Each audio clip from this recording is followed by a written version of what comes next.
അസ്സലാമു അലൈക്കും വറഹ്മത്തുള്ളാഹി വബറകാതുഹു. ബിസ്മില്ലാ അൽഹംദുലില്ലാ. നമ്മൾ എല്ലാ ദിവസവും പലതരത്തിലുള്ള ആവശ്യങ്ങൾ റബ്ബിലേക്ക് ഉന്നയിക്കാറുണ്ടല്ലേ.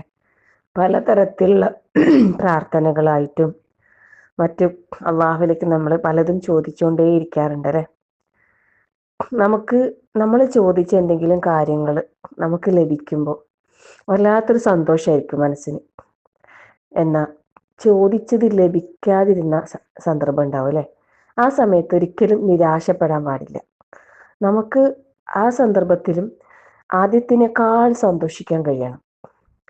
എന്താണെന്ന് വെച്ചാൽ നമുക്ക് റബ്ബിനോട് ചോദിക്കാനുള്ള തൗഫീക്ക് ലഭിച്ചല്ലോ. കാരണം റബ്ബിനോട് ചോദിക്കുന്നത് അതും എന്താണ്, ഒരു ഇബാദത്താണെന്നാ പറയുന്നത്. സുബ്ഹാനല്ലാഹ്. അതിന് നമുക്ക് പ്രതിഫലമുണ്ട്, ചോദിച്ചതിന് തന്നെ പ്രതിഫലമുണ്ട്. മാത്രമല്ല, നമ്മൾ എത്ര ചോദിക്കുന്നോ അത്രയും റബ്ബിന് നമ്മളെ ഇഷ്ടമായിരിക്കും. അപ്പൊ നമുക്ക് ഏറ്റവും വലുത് എന്താണ്? നമ്മളെ റബ്ബിന്റെ ഇഷ്ടം അല്ലെ. അതിനേക്കാൾ വലിയ വേറൊരു സന്തോഷം ഇല്ല.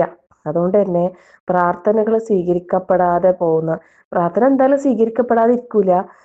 പല പലതരത്തിൽ അതിന് ഉത്തരം നൽകുമെന്ന് പറഞ്ഞിട്ടുണ്ട് അല്ലെ. നമ്മൾ ചിലപ്പോൾ ചോദിച്ചത് തരും, അല്ലെങ്കിൽ അത് പിന്നീടായിരിക്കും, അല്ലെങ്കിൽ നമുക്കുള്ള ബുദ്ധിമുട്ട് എന്തെങ്കിലും അള്ളാഹ് നീക്കി തരും.